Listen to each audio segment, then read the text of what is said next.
maybe you could just share with me, because I'm always curious about this. How did you get to Beckstone Partners, and how did you decide to get into managing your own funds in the IRA?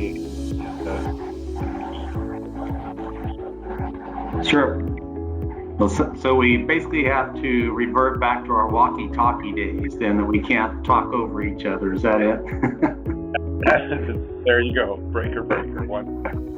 Yeah, cool.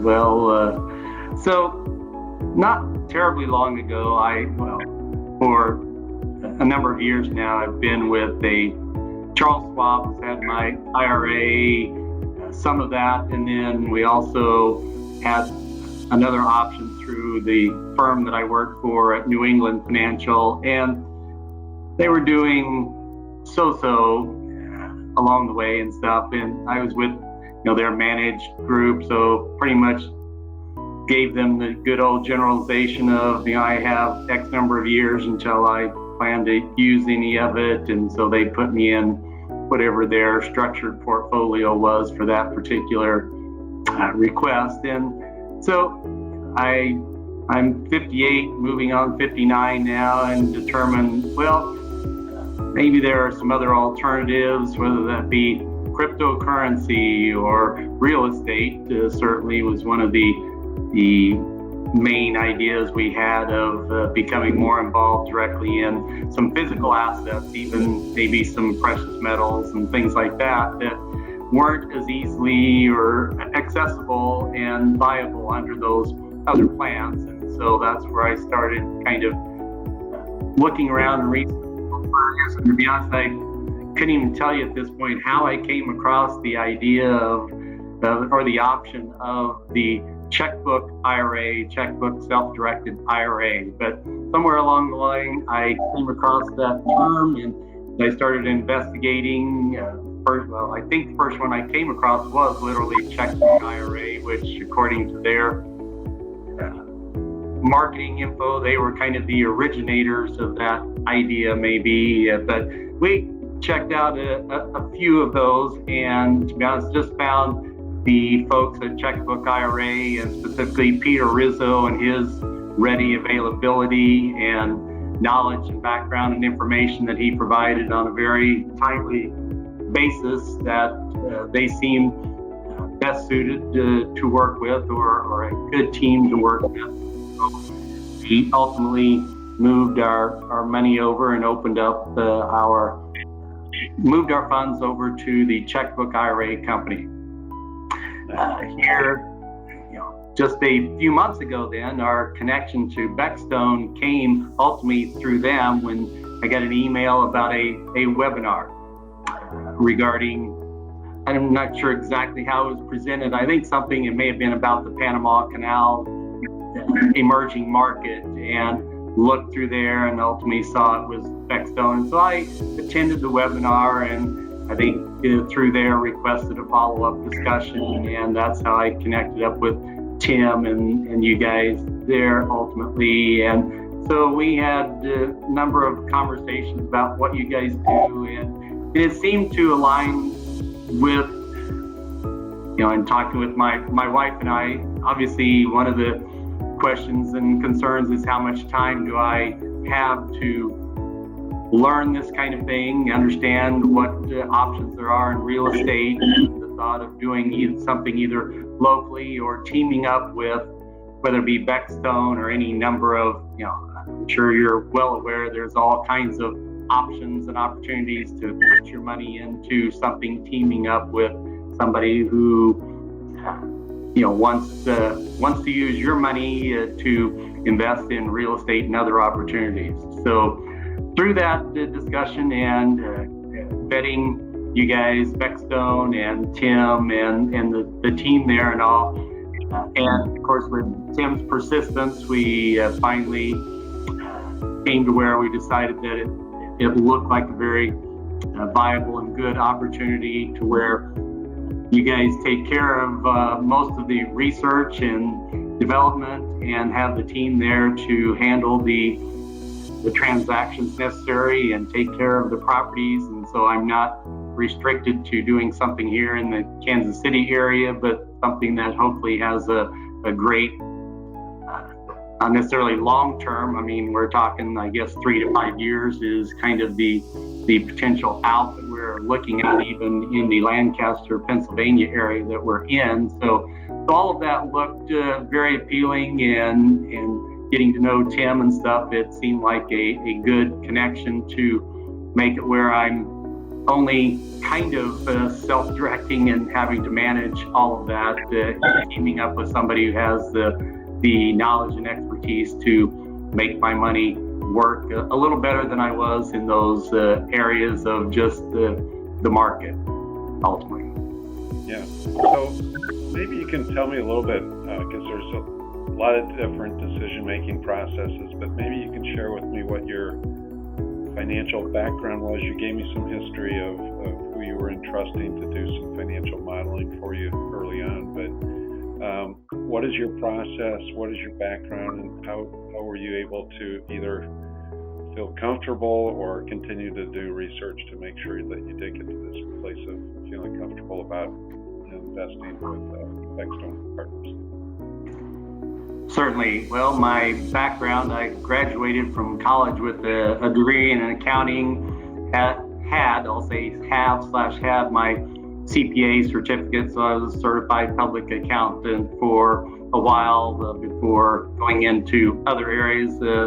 I worked at a small private college and other not-for-profit organizations along the way until literally about 20 years ago, I came across an opportunity and started working with the consulting firm that I'm at now called Kerr Consulting, and we basically sell and support accounting, HR, inventory management, payroll software there. So that's what I've done for the past basically 20 years. So I have a lot of hands or basically background and information about business and finance in general through that.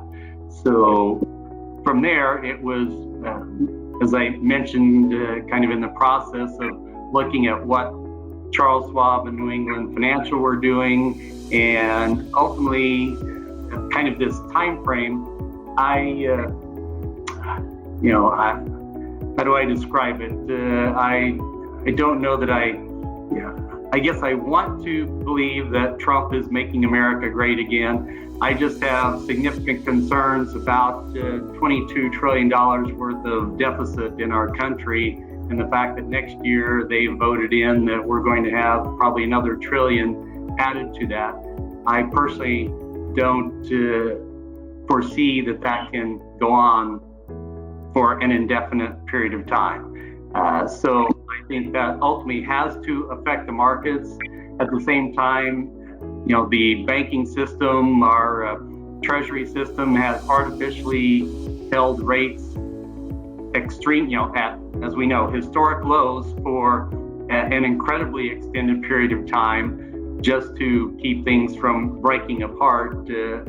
But in my opinion, we're either going to control the way it's going to break apart, or we're going to have it thrust upon us.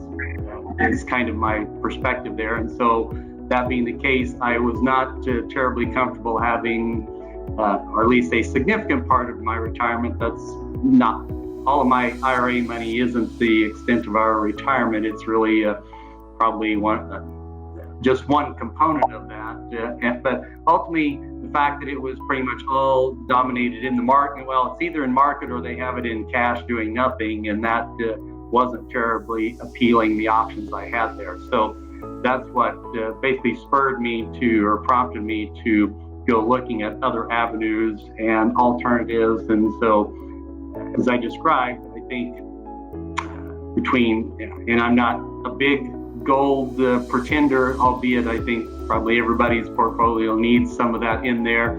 My son, he's kind of I'll call him my cryptocurrency connection. He does a ton of, he's researching it all the time and giving me his ideas from his experts and all that he's talking about. But I think it ultimately has validity, and where our world's heading. I don't know that that's ultimately going to take over as the world currency. Along that same line, I think the U.S. dollar's prominence in that arena is somewhat tenuous. I don't know how long that can continue on in its current circumstance. So I think that's another alternative that we've been doing some dabbling in a bit and all. And then of course real estate, regardless of what all the other markets do, the real estate's still going to be there. The buildings and all, people still need places to live and such. So I basically wanted an alternative that would allow us access to move in those areas. And so, as I mentioned, the connection with Beckstone came through the Checkbook IRA webinar that they had. And so from there, it was literally looking at the numbers and the facts and the paper. And so from there, as Tim will tell you, the accountant in me comes out when we're talking about numbers and getting to closing and what that's going to entail. And so from that, in reviewing the numbers and the cost and the, just the general potential for returns there, really aligned with what we were looking at doing more, I'll call it on an independent basis, but having you guys there as an expert and analysis and managing the process just made that an appealing option. One of the things, Randy, whenever I hear anybody say they used to have a CPA license or they used to be an accountant, I refer to them as recovering accountants. Well, I tell everybody I moved into what I do after being a controller and manager for several years. I kind of said at the time, some 20 years ago, at that point, if I could make the same amount of money and not have to manage employees, that would probably be worth it right there. Of course, now I get to manage clients, which it sometimes can be almost as bad, but not in general. And at least there, in my job, I'm dealing with who knows how many different clients a day. So at least I have variety in that respect. So that's kind of one of the reasons that pushed me out. And I got tired of, now when a client says, "Hey, I'm having trouble with this bank reconciliation, and can you help me with that?" I'll say there too, I got tired of digging for that 3 cents that I was off, and so I don't do accounting anymore. And I rarely tell anybody that I used to be a CPA, because of course then they throw out their tax questions to you, and I barely do my own taxes, much less want to do anybody else's. So I try and keep that somewhat under wraps and at this point in time. So after your analysis, your thinking, and you've really taken control of your life with the self-directed IRA and that type of thing, yet you still have to act, you still have to pull the trigger and have the courage to do so. So what are the one or two things that really at the end of the day were the things that really brought you that confidence, the courage, so you could pull the trigger and execute on putting real estate into your self-directed IRA? Sure. Fellas, before I go down that road completely, I'll just say that there have been so just making the change from being in regular employee of a regular company along the way 20 years ago, I was at a crossroads there. Do I want to jump out of this pretty safe and secure? It wasn't a bad job or anything, nothing I really disliked, but was I interested in jumping out of that and taking a chance on basically going into a consulting firm where I was more or less going to be my own boss, self-employed, and as I tell people, if I don't work, I don't get paid. So I'm used to that, and so I took a chance of that 20 years ago, and it paid off. Approximately 10 years ago was another opportunity. I, through a connection, basically a friend of a friend, or actually a friend of my client, made a connection with me of this other individual, and we started doing some I'll say, work with, investing, being an associate of his in some venture capital opportunities. And so we're used to kind of that, or used to risk, I guess, in general, of being able to kind of assess what that risk, reward, return, ROI on that risk is.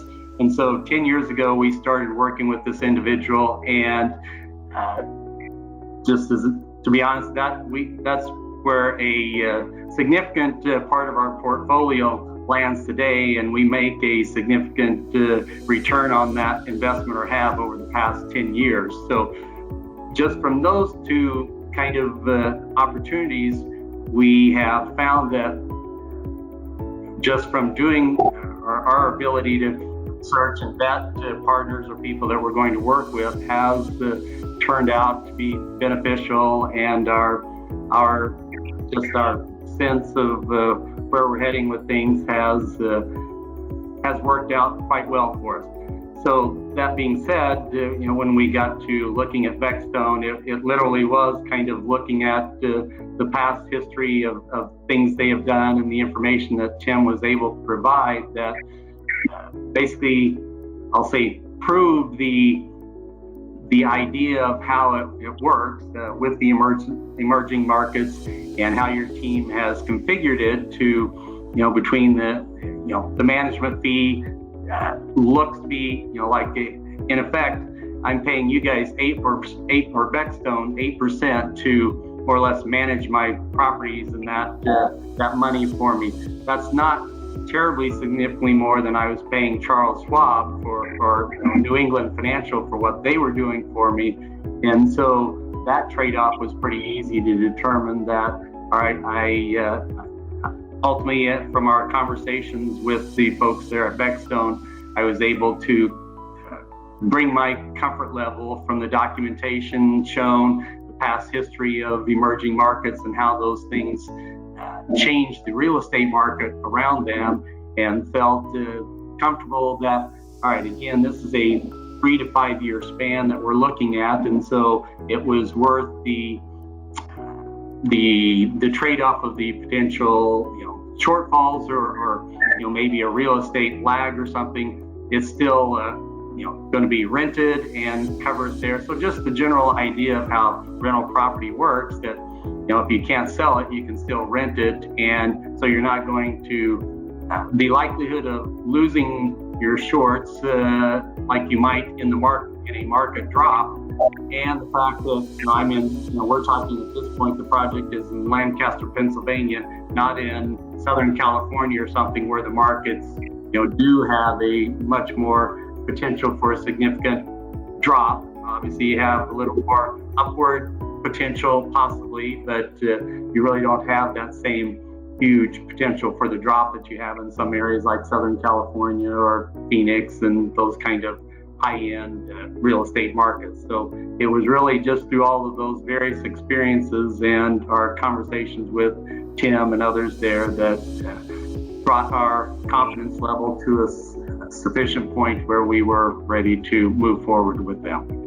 Yeah, you've got some really, really great experience in understanding that 8% of a cash flow is like 1% of the market value. Right. Yeah, exactly. You have a lot of great experience, and so there are many people that are really having some of the same concerns that you have with the economy, and they're sitting on the sideline and they're wondering about real estate, but they've never had that experience in the past.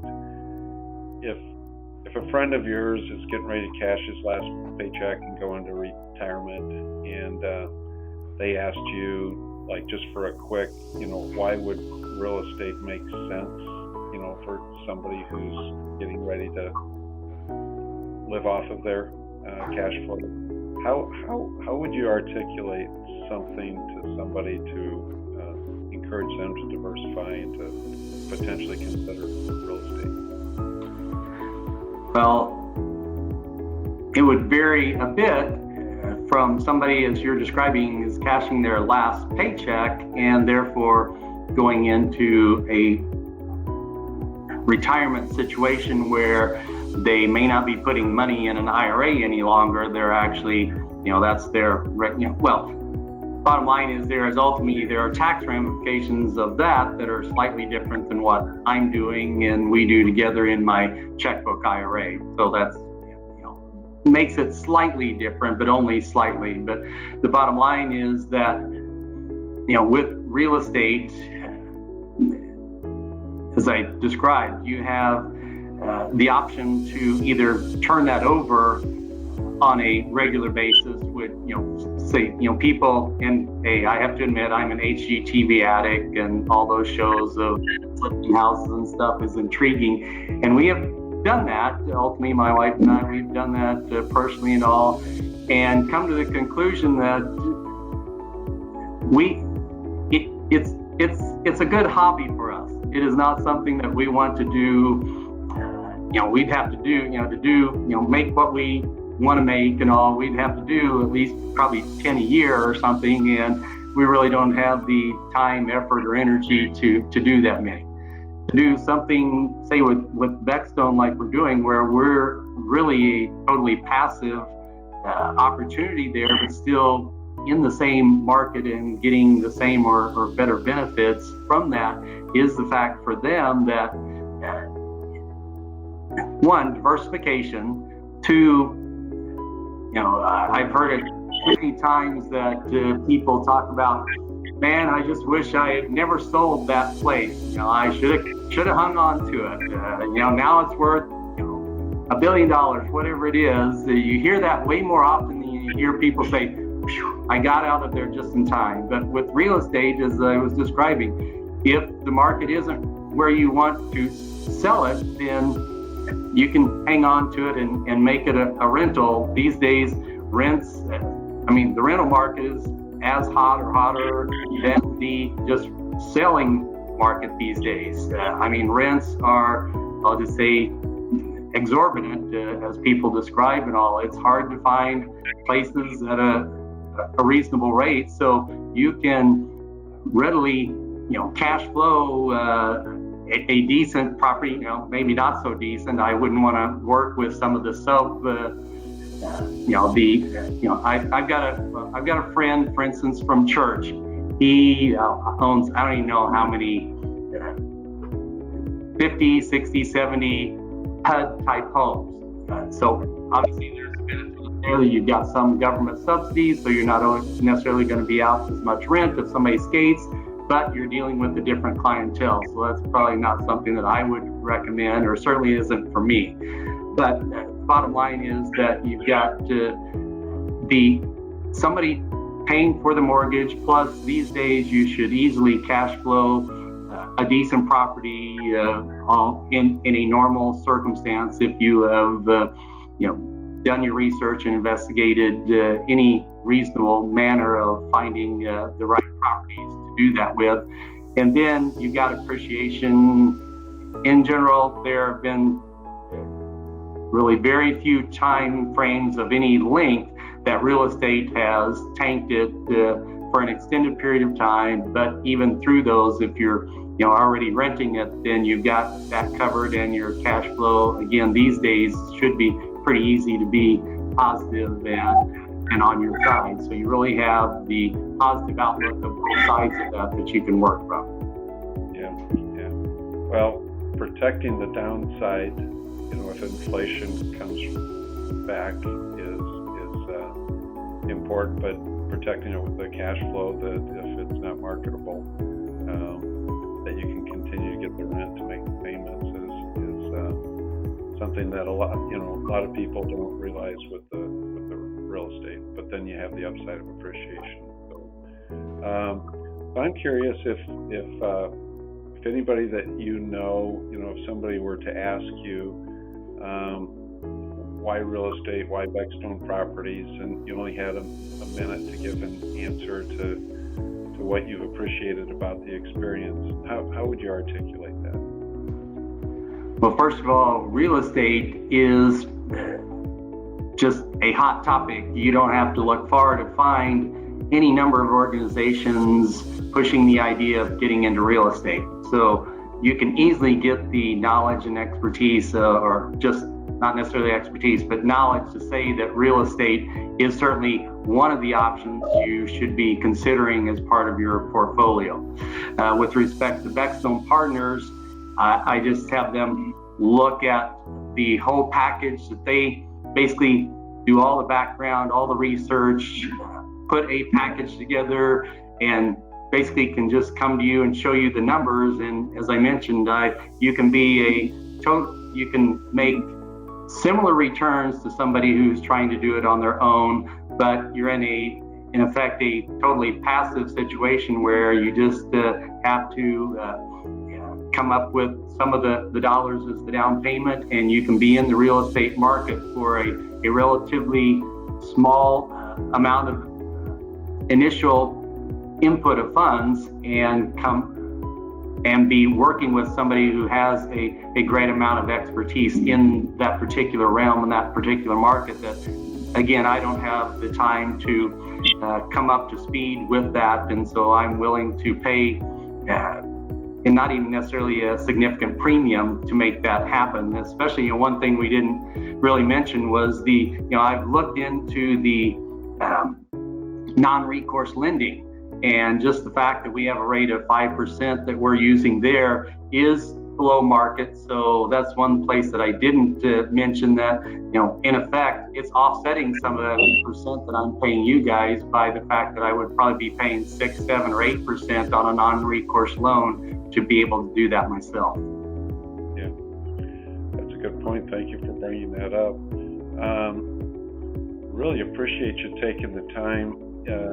Just one last question. If there was one thing that Beckstone could do to make it a better experience, maybe improve education, or just anything that comes top to mind, what would be one thing that you could advise them on to make it a better experience for you? Let's see.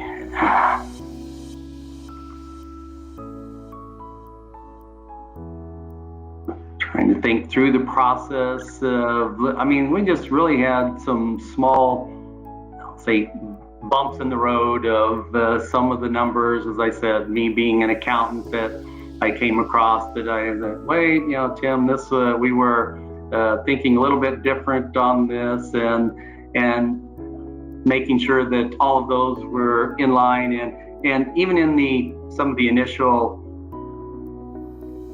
I'll say, marketing materials and all, it was hard for me to follow, but there were two offerings basically, and I was having a struggle, Tim having to clarify, okay, no, this one was really for that particular property, and this other one related to that. And so that was really about the extent of some of the, like I said, bumps that are just hurdles that weren't really hurdles, more or less speed bumps, that I just had to get additional clarification that maybe if the initial brochures and things were set up a little bit differently, they might not have created that confusion. But ultimately, it's really trying to help people. The Panama, so for instance, I don't know that Panama Canal is a prime example. Sorry for my office phone going off there. But you never have to apologize. You're doing this, and we really appreciate your time. Gotcha. Okay. So the Panama. I was just going to say that I'm not sure that the Panama Canal thing, how that might be, the fact that it's just foreign and, somewhere down south there, whether that is the best emerging market example to use for you guys and all, whether how that relates to the average guy like me here, in middle America and stuff, whether that is maybe the most useful example or not. I know maybe it's just such a huge project and all, but does that really relate to somebody here in America saying, well, I don't, makes me a little nervous thinking of going to South America or Central America there or something. You might want to consider if you've got something maybe a little more well, just in the continental United States, that might be something that might connect more and not seem so foreign, then, so to speak. Yeah, that's good advice, and really just sometimes with the supply and demand of warehousing and access to people, but it's really about supply and demand, protecting your downside in real estate. So exactly. But that finding more relevant things, we're trying to stack a few of those to help people understand that your downside is being protected. But right. Andy, I appreciate you taking the time